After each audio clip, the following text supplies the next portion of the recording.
E aí pessoal, tudo bem? Sejam bem-vindos aqui a mais um vídeo do canal. Esse vídeo também vai para a playlist de Mecânica dos Fluidos para pós-graduação, desse curso que a gente está montando. Nessa parte a gente segue na seção 03, onde a gente está falando sobre as equações de Navier-Stokes.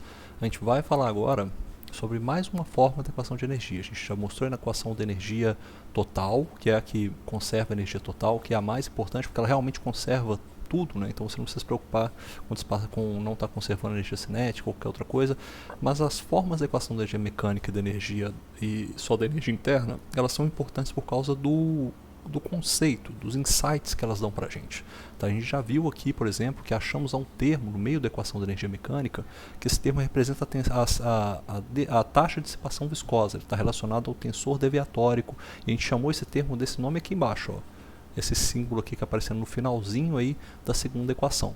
E isso já significou alguma coisa para a gente. Agora a gente vai encontrar a equação com a outra parte da energia. A gente tinha uma equação da energia total, que ela representa para a gente, como está mostrado aqui, ó, a soma da energia total com a energia cinética.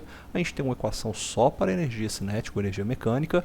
E agora o que a gente faz? Se a gente quiser encontrar uma equação da energia interna apenas, o que a gente vai fazer para isso daí? A gente vai subtrair essas duas equações. Por exemplo, eu vou pegar esses termos aqui, ó, que estão aqui em cima, vou dividir todo mundo que está aqui embaixo por menos e vou sair somando, subtraindo, tá? Então o que eu vou fazer é isso aqui. Deixa eu pegar esses dois termos aqui pra gente. Eu vou fazer isso aqui, ó. Pegar aqui, deixa eu fazer o seguinte. Assim, opa, tá? Copiar aqui para baixo. E aí eu vou fazer isso daqui, ó. Esses termos aqui eu vou pegar e vou multiplicar todo mundo por menos, ó. Passar aqui, ó, vai ser agora menos esse primeiro termo, menos esse termo aqui também. Isso aqui estava positivo, ó, vai virar menos. Eu vou cortar aqui também, ó. Aqui eu vou cortar esse daqui, esse aqui. Só o último ali que vai virar mais, né? Então esse aqui vai virar menos, menos e um mais aqui, beleza? E o que vai acontecer com esses termos? Olha só, tem o primeiro termo, é a derivada material da energia interna e da energia cinética. Eles estão todos do lado esquerdo das equações, então quando eu cortar esse aqui por este baixo, vai cortar esse termo e ele corta todo mundo aqui embaixo, certo? Primeira coisa, aí está fácil. Esse termo aqui de cima, ó, que é aquele termo que representa ele representa o trabalho, a taxa de trabalho realizado pelas tensões de superfície, ele aparece aqui em cima e igualzinho, porque a gente modificou a parte da equação da energia mecânica justamente para aparecer esse termo. A gente queria que ele aparecesse por causa disso aqui, ó, porque daí eu consigo cortar ele aqui em cima e embaixo, tá vendo? Tem positivo em cima e negativo embaixo. Esse termo aqui, ó, não aparece com mais nada. Acaba que a troca de calor por radiação fica sobrevivendo e a mesma coisa acontece com esse termo de pressão com relação à dilatação, tá? Também não sai não. Mas esse termo aqui, ó, deixa eu ver o termo. Esse termo aqui também, que é da troca de calor por condução, também não vai embora. Mas esse termo aqui acontece a mesma coisa que aconteceu com o primeiro termo lá, o termo do trabalho, taxa de trabalho realizado pelas forças de corpo. Tem positivo em cima e negativo embaixo, ele também corta. Então sai fora. O resultado que fica pra gente, se a gente faz essa subtração das duas, né? Vou até colocar isso aqui, ó. O que a gente fez aqui? Subtraindo uma equação da outra. Ó. Subtraindo a equação da energia mecânica da equação da energia total. O que sobra pra gente é isso aqui, ó. Sobra a equação da energia interna. E ela tem um outro nome, ela é mais conhecida por esse outro nome. Quem fez transferência de calor na graduação vai reconhecer o nome dela, que é a equação do calor, também chamada de equação do calor. Ela não vai estar exatamente igual agora na forma que a gente vê lá em transferência de calor na graduação. Vocês vão ver que ela aparece com as variáveis primárias, mas aqui a gente está usando as variáveis da energia interna. Ela aparece dessa forma aqui, ó. Deixa eu botar aqui para vocês, vai ser igual a... eu pulei um detalhe, né? Um detalhezinho só que faltou aqui. Eu já coloquei a equação da energia mecânica já com esse formato aqui de derivada material. Só antes de eu escrever a equação da energia interna. Isso daqui é a forma da derivada material.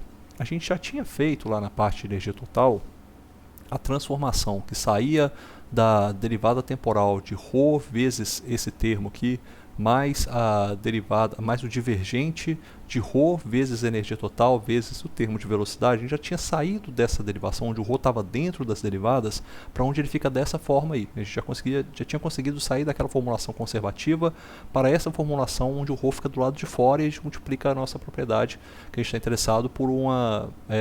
a nossa propriedade ainda interessada aparece dentro de uma derivada material. A gente já tinha feito isso aí lá naquela parte. Aqui, ó, dá para você fazer a mesma coisa com esses termos aqui da energia mecânica, tá? Eu só não fiz no braço, mas se você quiser fazer a mesma coisa, você vai pegar esses termos aqui e vai abrir esses termos. Você vai ter o ρ e tem a energia cinética, você vai abrir, vai abrir a regra do produto neles, então vai ficar o ρ, vai ficar a energia cinética, cada hora um do lado de fora da derivada temporal. A mesma coisa você faz para esse termo aqui, ó, vai ficar o ρ com o J do lado de fora e fica o divergente da energia cinética, e depois vai aparecer o ρ, depois vai aparecer o I sobre 2 do lado de fora, mais o divergente da velocidade. Aí você vai cancelando termos, aí você vai ver que mas o divergente, né, de ρ vezes o J.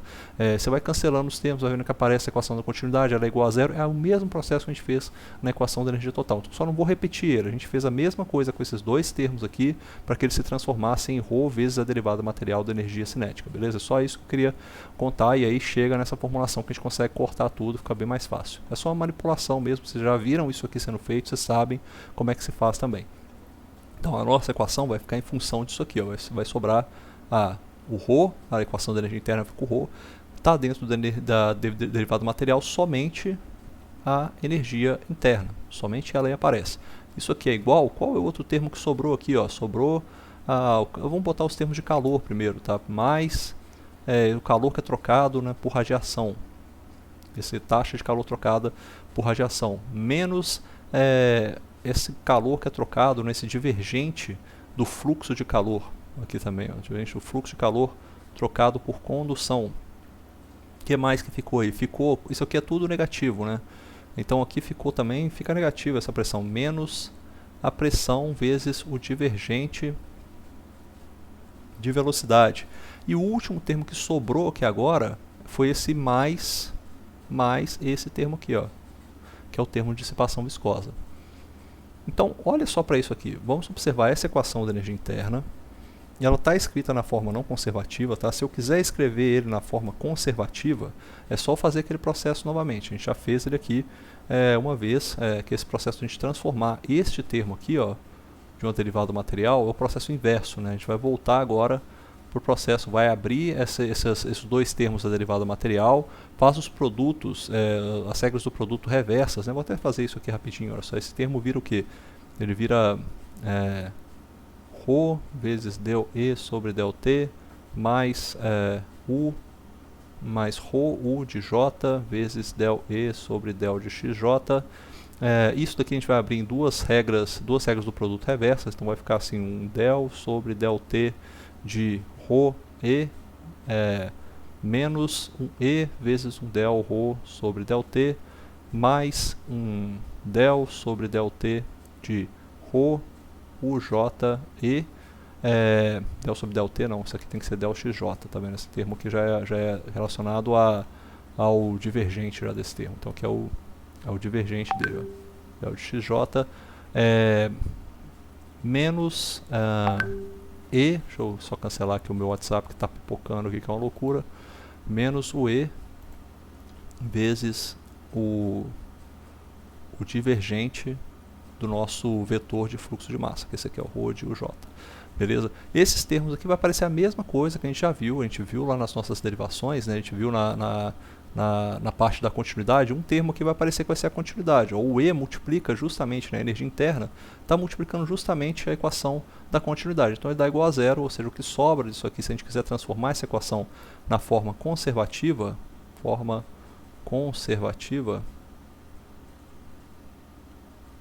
é só fazer isso aqui, reescrever esse termo dessa forma, ó, del sobre ΔT de ρE, pior que o meu E e o ρ parecem, né, mas é só para vocês não confundirem, a densidade e a energia interna, tá?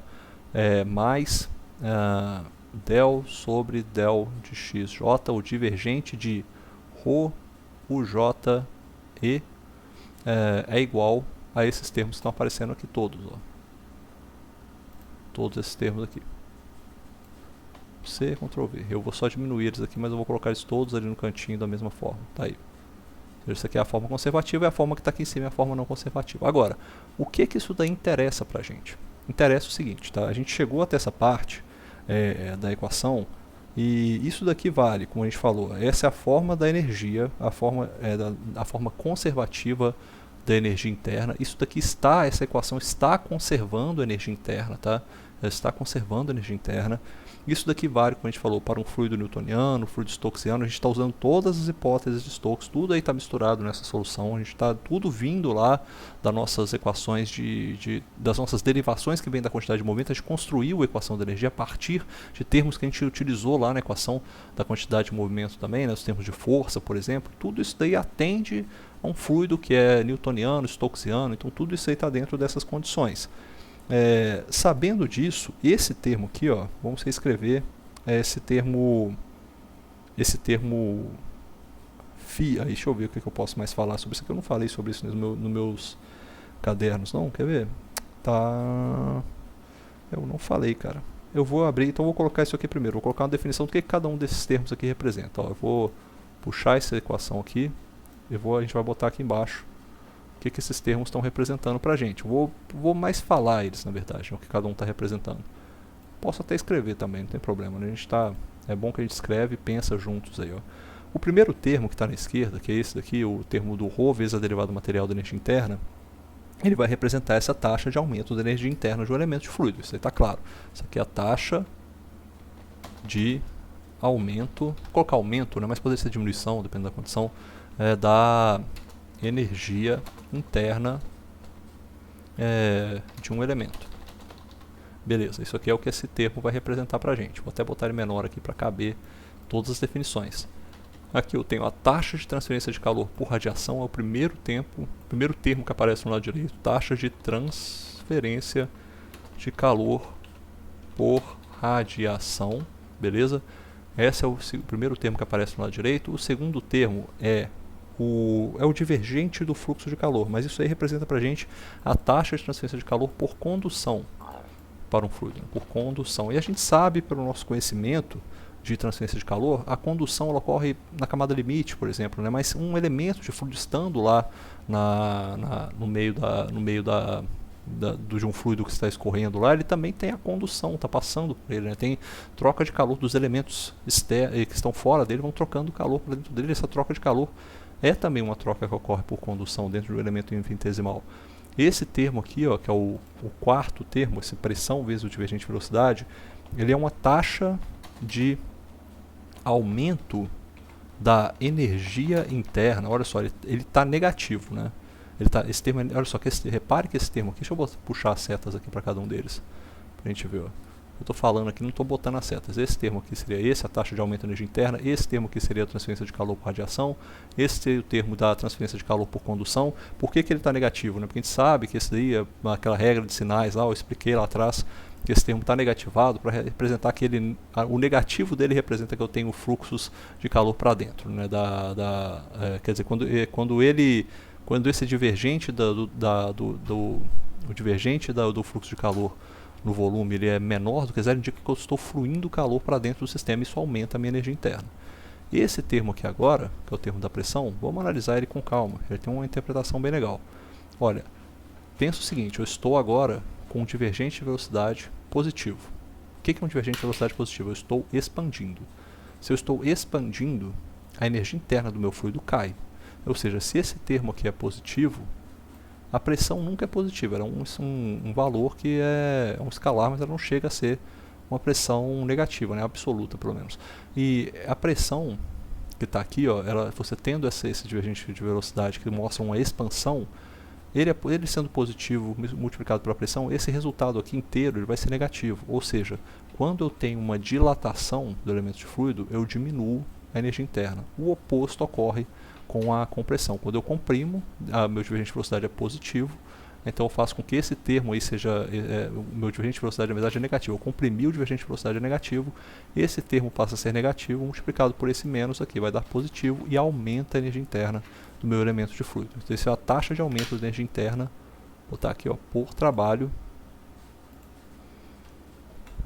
por compressão volumétrica. Compressão volumétrica, que é representado pela nossa dilatação. E esse termo aqui agora que sobrou, olha só, esse termo aí, o φ, né, que está representado aí no final, vamos ver, né, esse termo que agora ele representa o que acontece? A gente via que na equação da energia mecânica ele era negativo. Ou seja, essa dissipação viscosa roubava energia mecânica.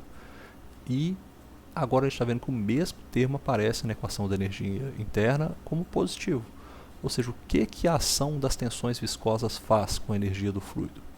A ação das tensões viscosas, o trabalho das tensões viscosas, ele gera uma transferência de energia. A energia mecânica se perde e a energia interna aumenta.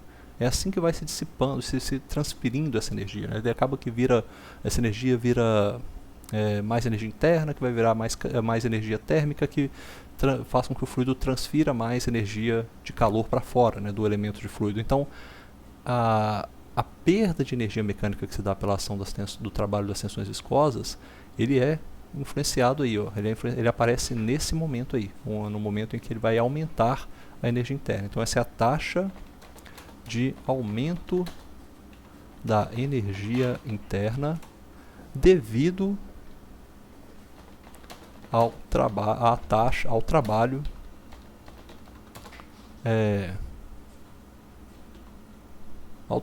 de dissipação, vou botar assim, de dissipação viscosa, beleza? Então fica essa daí, a última informação ficou dessa equação. Você vê que ela tem uma interpretação bem bonita, né? Todos os termos saem de uma maneira bem legal, com uma interpretação interessante aí pra gente. Então essa é a mensagem final que eu queria deixar dessa parte aqui. Deixa eu ver se tem mais alguma coisa dessa... Ah, não, tem sim. Eu vou deduzir para vocês o que é esse φ aí. Deixa eu ver se aparece aqui, cara, se eu falo desse φ novamente, porque ele chega a ser importante, tá? Eu tenho... tá aqui... eu tenho alguma hora eu tenho que falar desse φ e explicar que ele tem uma ordem de grandeza, que não sei o que. Acho que eu vou explicar isso mais pra frente. Eu vou deixar isso bem pra frente aqui, ó. Mas eu vou falar o seguinte, então, vou terminar essa parte aqui, ó, falando para vocês o seguinte: a gente tem então uma equação, essa nossa caracterização que a gente fez, essa aqui, ó, a gente tem a equação da energia mecânica, ó, vou botar ela aqui embaixo aqui pra gente abrir mais uma página, ó, a equação da energia mecânica. Cadê? Ela não veio o título lá que eu queria pegar esse aqui, ó, equação da energia mecânica, porque tá ali, eu estava misturado com o outro que tá. Deixa eu botar aqui pra gente, equação de energia mecânica. Ó, equação da energia mecânica, que eu vou botar a equação da energia interna ou equação do calor, tá? E aí eu vou botar essa aqui que a gente acabou de colocar, que é essa daqui, ó. Se a gente for reparar bem nas coisas, a gente repara bem, a gente vai falar o seguinte, ó, que as equações são parecidas, mas o que ocorre aqui é isso. Essa aqui é a grande jogada que tem das duas equações. Esse termo, ele perde energia, esse termo está perdendo, vou botar aqui em cima para vocês verem, esse termo que aparece nesse termo de dissipação viscosa, ele rouba, ele é um sumidouro de energia mecânica, e ele é uma fonte de energia interna. Entendeu? É exatamente isso que está acontecendo. Por isso que é importante a gente olhar a equação da energia mecânica e a equação da energia interna, porque a gente entende justamente esse processo, que é um processo que intrinsecamente está sendo resolvido pela equação da energia total, mas a gente não consegue visualizar ele exatamente, né? Aqui está claramente mostrando para a gente que a gente tem essa transferência aí de modos de energia. Mas vamos falar o que é esse termo, né? A gente sabe disso aqui, ó. A gente sabe que o que seria, né? O que seria esse termo de dissipação viscosa? Vamos botar aqui, ó. Mas o que seria exatamente este termo de dissipação viscosa? O que ele vai ser exatamente? Esse termo de dissipação viscosa vai representar isso aqui pra gente, ó. Esse termo de dissipação viscosa, eu vou escrever ele aqui, né? A gente sabe que esse termo de dissipação viscosa está relacionado somente ao tensor deviatórico. Então ele é isso aqui, tal de J vezes o nosso gradiente de velocidades, certo? Ele estando aí, a gente sabe que esse tal de IJ, quando a gente usa todas as hipóteses de Newton e de Stokes também, isso aqui se torna igual isso aqui, é igual a 2μ vezes o S de J. O S de J a gente sabe que é o nosso tensor taxa de deformação, menos 2 sobre 3μ S de J também. Não, perdão. 2 sobre 3μ, e aqui entraria, né, o que entrou lá na nossa equação, entrou isso aqui, ó, entrou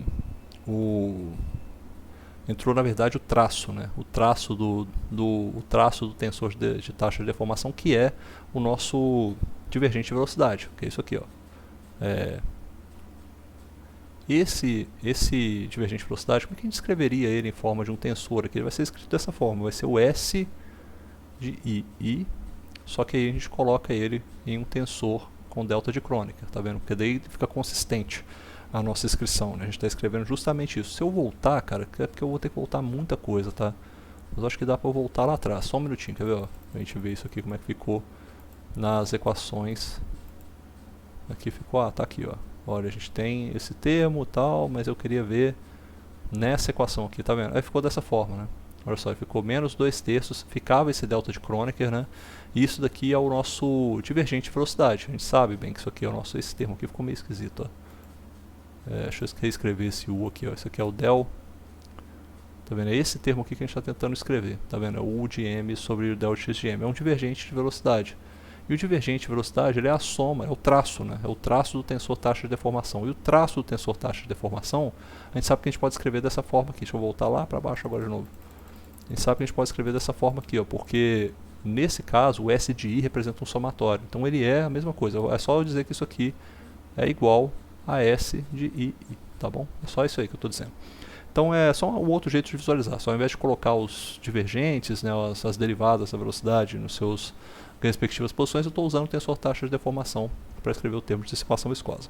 Então vamos abrir ele aí, vamos abrir um pouquinho. Ó. Então vou reescrever dessa forma aqui. Ó. Então a gente pode escrever o termo de dissipação é igual a 2 vezes μ vezes o S de J vezes o divergente de velocidade. Opa, começou a ficar interessante. O divergente de velocidade tem relação com o tensor taxa de deformação também, menos 2/3 de μ vezes o S de II vezes o delta de Kronecker, obviamente, vezes o tensor taxa de deformação, tá aqui, ó, vezes o tensor gradiente de velocidade. Aí a gente vai fazer o seguinte, olha, esse tensor, o tensor taxa de deformação, ele tem uma questão, né? Esse tensor aqui ele é simétrico, novamente vai voltar nesse ponto aqui, ó. Esse tensor é simétrico, tá? E esse tensor aqui, esse tensor do gradiente de velocidade, ele não necessariamente é simétrico, mas ele pode ser decomposto na soma de um S de J mais um tensor que é antissimétrico, que é o tensor de rotação.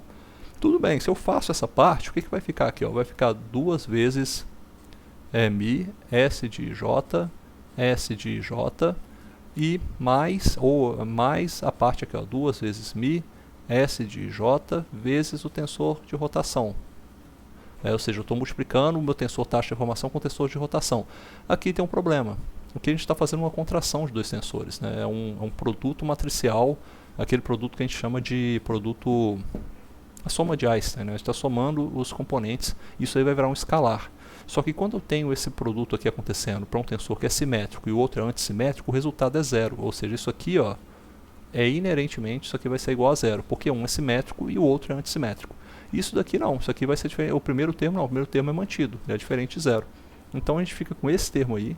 E tem um detalhe também, isso aqui também gera uma contração. Ó. Isso daqui também gera uma contração. Se eu estou com um delta de I de J, né, um delta de Kronecker I J, e na frente dele eu tenho um gradiente de velocidade, o que isso aí vai ficar? O meu I é igual a J. Né? Se o meu I é igual a J, a contração que é feita aqui quer dizer que isso aqui é o gradiente.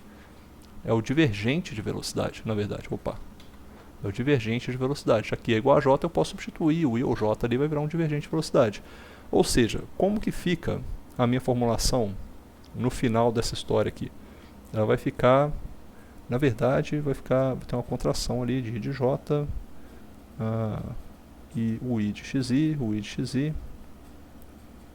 Ah, não, eu errei aqui uma coisa. delta UI, delta de XJ, delta UI, UI, e aqui eu tenho o delta de UI e de XJ. Então eu vou transformar o J. Ah, não, tá certo.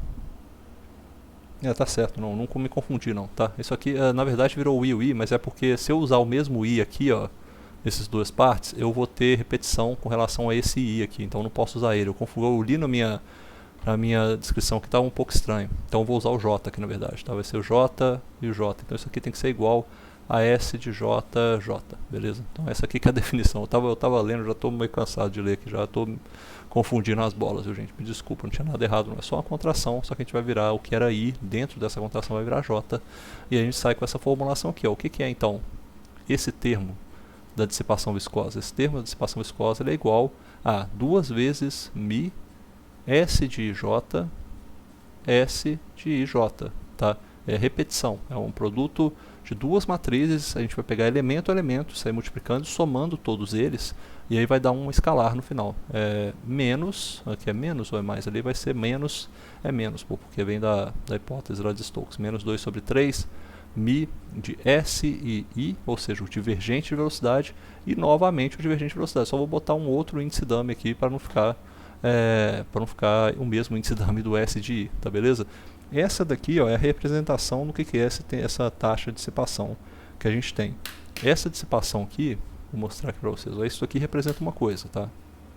Isso aqui representa uma coisa e isso daqui representa outra. Estão ambos na taxa de dissipação, desse tensor, esse componente que representa a dissipação viscosa. Vou escrever aqui para vocês. Esse primeiro aqui, ó, ele representa a dissipação devido à deformação. Dissipação, vou botar aqui em verde, fica bonitinho. Uma dissipação, esse tensor taxa de deformação é isso, né? Então ele representa a taxa de deformação do meu fluido. Eu estou dissipando através da viscosidade algo por causa da taxa de deformação. Então está tudo associado nessa fórmula. Essa parte então representa a dissipação viscosa devido à deformação. Nesse caso a gente pode até falar, né? Deformação que está associada nesse processo aí a movimentação do fluido, porque está dentro do tensor deviatórico, né? A gente está falando de uma deformação que é causada pela movimentação do fluido. Você está movimentando o fluido, então esse tensor deviatórico não é igual a zero, e dentro dele eu tenho esse tensor taxa de deformação. Devido a essa deformação eu estou tendo essa dissipação viscosa que está acontecendo, entendeu? Então é um tensor, é uma dissipação viscosa devido à taxa de deformação do fluido. E esse outro aqui, ó, é uma dissipação viscosa devido à compressão, à expansão-compressão. Expansão. Na verdade, nesse caso é devido à expansão-compressão, né? Porque se a gente tiver um fluido que comprime, esse S de I, esse S de JJ, ele vai ser menor do que zero. Então acaba, mas independente, pode ser menor ou maior do que zero, né? Um multiplica pelo outro, então isso aqui sempre vai dar positivo, na verdade é essa. Sempre vai dar positivo e vai ter um menos aqui, eu vou ter essa informação. Então na verdade isso aqui é relativo à dilatação. É uma dissipação viscosa relativa à dilatação. Seja ela a dilatação, agora tá certo, né? Seja ela por expansão ou compressão, não faz a menor diferença, porque aqui, ó, se a divergente de velocidade for positivo, esse produto dos dois dá positivo, se for negativo também dá positivo, então esse termo sempre vai ser negativo no final. E esse termo aqui então ele representa essa dissipação que é dada por esse momento de dilatação de um fluido, ou seja, dilatação de um fluido também dissipa, né? Foi o que eu falei, acho que eu falei disso aí em algum momento aqui na aula, né? Quando a gente estava falando aí sobre, lá no começo, sobre as hipóteses de Stokes, acho que eu falei alguma coisa dessa. Quando você tem dissipação, ela também dissipa informação. Só que em alguns fluidos você não vai ter isso. Se o fluido for incompressível, se o fluido é incompressível, essa dilatação não existe, né? Não tem dilatação. A derivada divergente de velocidade é igual a zero. Não tendo dilatação, o que acontece? Você só tem dissipação viscosa pela movimentação do fluido pelas taxas de deformação. Beleza? Essa parte aqui eu acho que encerra uma discussão importante para a gente, tá? Que a gente estava trazendo até aqui. É bom saber que esse termo aqui, ele sempre, independente de qualquer coisa, a dissipação viscosa é uma questão natural física, né? A dissipação viscosa não pode ser menor do que zero. Fisicamente, o trabalho realizado pela dissipação viscosa, trabalho realizado pelas forças de superfície relacionadas a essa dissipação viscosa, então está ali no final relacionadas à dissipação viscosa, ele sempre vai ser um trabalho, vai ser uma dissipação viscosa maior do que zero. Não tem como esse termo ser negativo. Beleza? Isso aí está linkado também à segunda lei, a gente vai chegar a discutir essas coisas aí mais para frente e vai abranger um pouco mais a equação do calor, porque essa equação do calor que a gente chegou aqui não está na forma exata que a gente vê nos livros de transferência de calor, né? A gente vê com outras variáveis, a gente vai deduzir isso na próxima aula, vai mostrar como é que a gente chega na primeira dessas variáveis, que é a temperatura, e depois a gente mostra nas outras aulas para a entropia. Um abraço pessoal, até mais.